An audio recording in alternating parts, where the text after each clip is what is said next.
السلام عليكم ورحمة الله وبركاته. بسم الله الرحمن الرحيم. Rasulullah aja pernah diganggu jin, apalagi dengan kita?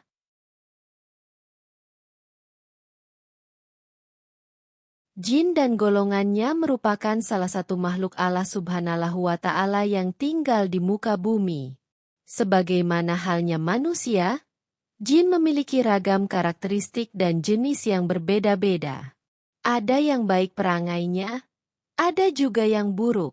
Bermacam-macam karakternya, tidak ada bedanya dengan umat manusia. Bukti yang menjelaskan sifat jin yang berbeda-beda tersebut adalah perkataan dari kalangan mereka sendiri, sebagaimana diabadikan oleh Al-Quran dalam surat Al-Jin ayat 11. وَأَنَّا مِنَّا الصَّالِحُونَ وَمِنَّا دُونَ ذَلِكَ كُنَّا طَرَائِقَ قِدَدًا. Artinya, sesungguhnya di antara kami ada yang saleh dan di antara kami ada pula yang tidak demikian halnya. Kami menempuh jalan yang berbeda-beda. Quran Surat Al-Jin ayat 11. Dalam tafsirnya Ibnu Katsir menjelaskan, Allah Subhanahu wa Ta'ala memberikan kabar kepada Nabi Muhammad Shallallahu Alaihi Wasallam bahwa jin memberikan keterangan tentang diri mereka sendiri jika dari kalangan mereka ada yang saleh dan ada juga yang tidak. Sedangkan, maksud dari Kunna Toro'iko Kidadan adalah mereka menempuh jalan yang berbeda-beda dan terpisah-pisah. Dalam hal ini, Ibnu Abbas dan Mujahid berpendapat, jika dari kalangan jin pun ada yang muslim ataupun kafir. Ibnu Katsir, Tafsir Al-Quran Al-Azhim, Beirut, Darul Kutub Al-Ilmiyah, 1998, Juz 8, halaman 254. Selain itu, untuk aman dari gangguan jin yang jahat, dalam surat An-Nas umat Islam diperintahkan untuk meminta perlindungan dari bisikan-bisikan jahat, was-was, yang mereka timbulkan. Sebab gangguan yang mereka ciptakan ini cukup berbahaya. Bahkan, sebagai bukti akan hal tersebut, dalam beberapa riwayat, Nabi Muhammad Shallallahu Alaihi Wasallam pernah diganggu oleh jin. Bagaimana ceritanya? Simak kisah lengkapnya berikut ini. Suatu saat, Nabi Muhammad Shallallahu Alaihi Wasallam sedang sholat, tiba-tiba ia melafadzkan kalimat A'udzubillah, kemudian para sahabat yang berada di sekitar merasa keheranan. Pasalnya, baru kali ini dalam keadaan di tengah-tengah sholat, Nabi Shallallahu Alaihi Wasallam mengucapkan kalimat tersebut.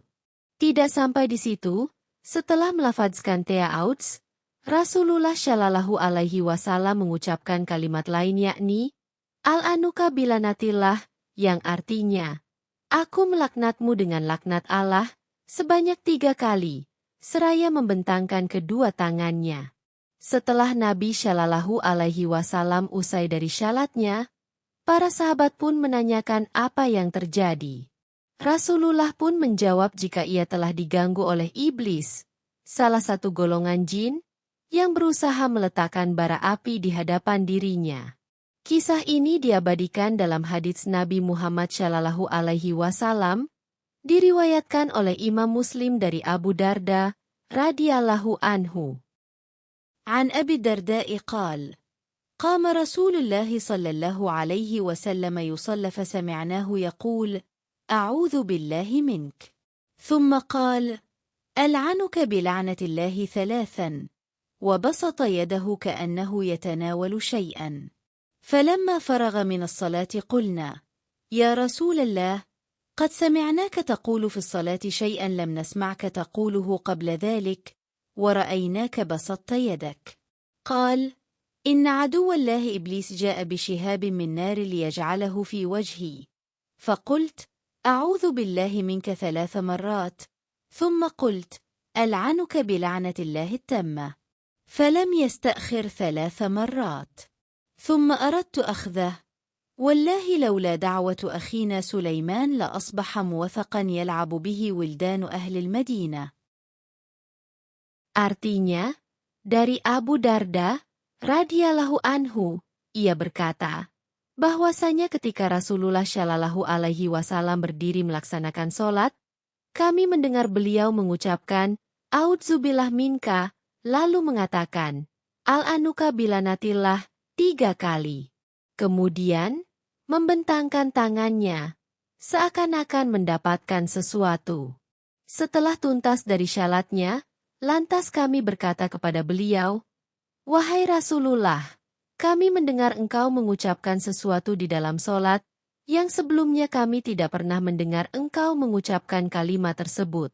Kami juga melihat engkau membentangkan tangan." Rasul Shallallahu Alaihi Wasallam menjawab, "Sesungguhnya musuh Allah Subhanahu wa Ta'ala, iblis datang membawa bara api dan dia hendak melemparkannya ke wajahku. Dengan demikian aku berkata, 'A'udzubillahi minka' 3 kali. Lalu aku lanjutkan dengan, 'Al-anuka bilanatillahi tammah.' Belum selesai 3 kali ucapan, aku ingin menangkapnya.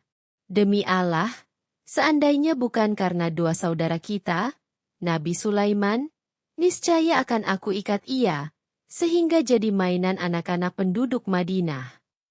Hadits riwayat Muslim nomor 542. Selain di dalam sholat, Nabi Muhammad Shallallahu Alaihi Wasallam dengan para sahabat juga pernah digoda keimanannya oleh iblis. Suatu ketika, pada suatu majelis, iblis menyamar menjadi seorang laki-laki yang dengan penampilan buruk kemudian bertanya beberapa hal kepada Nabi. Kisah ini dicatat dalam hadits Rasulullah Shallallahu Alaihi Wasallam yang diriwayatkan oleh Imam Baihaqi dari Ibnu Umar radhiyallahu anhu. عن ابن عمر قال: كنا جلوسا عند النبي صلى الله عليه وسلم فجاء رجل من أقبح الناس وجها وأقبحهم ثيابا وأنتن الناس ريحا جلق جاف يتخطى رقاب الناس حتى جلس بين يدي رسول الله صلى الله عليه وسلم فقال: من خلقك؟ فقال رسول الله صلى الله عليه وسلم: الله. قال: من خلق السماء؟ قال: الله. قال: من خلق الأرض؟ قال: الله. قال: من خلق الله؟ فقال رسول الله صلى الله عليه وسلم: سبحان الله، وأمسك بجبهته وطأطأ رأسه، وقام الرجل فذهب، فرفع رسول الله صلى الله عليه وسلم رأسه فقال: علي بالرجل، فطلبناه فكأن لم يك. فقال رسول الله صلى الله عليه وسلم: هذا إبليس جاء يشكككم في دينكم. Artinya, dari Ibnu Umar radhiyallahu anhu, ia berkata, suatu ketika kami para sahabat duduk bersama Nabi Shallallahu Alaihi Wasallam, kemudian datang seorang laki-laki yang wajahnya jelek, bajunya dekil, badannya bau dan kurus kering. Tidak ada seorang pun yang mengenalinya. Setelah itu, ia duduk di hadapan Rasulullah Shallallahu Alaihi Wasallam. Laki-laki itu bertanya, "Siapa yang menciptakanmu?" Rasulullah menjawab, "Allah." Lalu bertanya lagi, "Siapa yang menciptakan langit?" Rasulullah menjawab, "Allah." Kemudian bertanya lagi, "Siapa yang menciptakan bumi?" Rasulullah menjawab, "Allah." Terakhir, ia bertanya, "Siapa yang menciptakan Allah?" Rasulullah menjawab, "Maha suci Allah," seraya memegang kening dan menundukkan kepalanya. Setelah itu, laki-laki tersebut berdiri lalu pergi. Lalu Rasulullah Shallallahu Alaihi Wasallam mengangkat kepalanya, kemudian ia berkata, "Aku telah diuji dengan seorang orang tadi."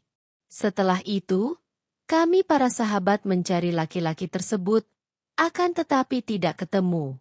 Rasul berkata, "Laki-laki itu adalah iblis. Ia datang untuk membuat kalian ragu atas agama kalian."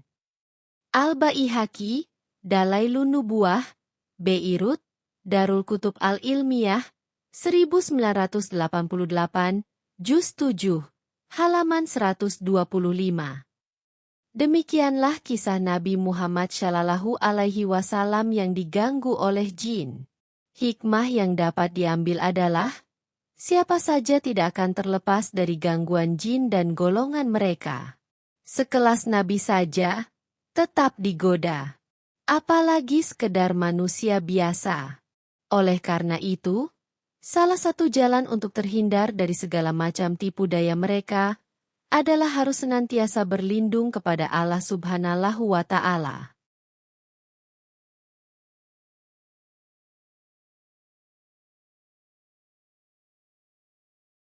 والله أعلم بالصواب.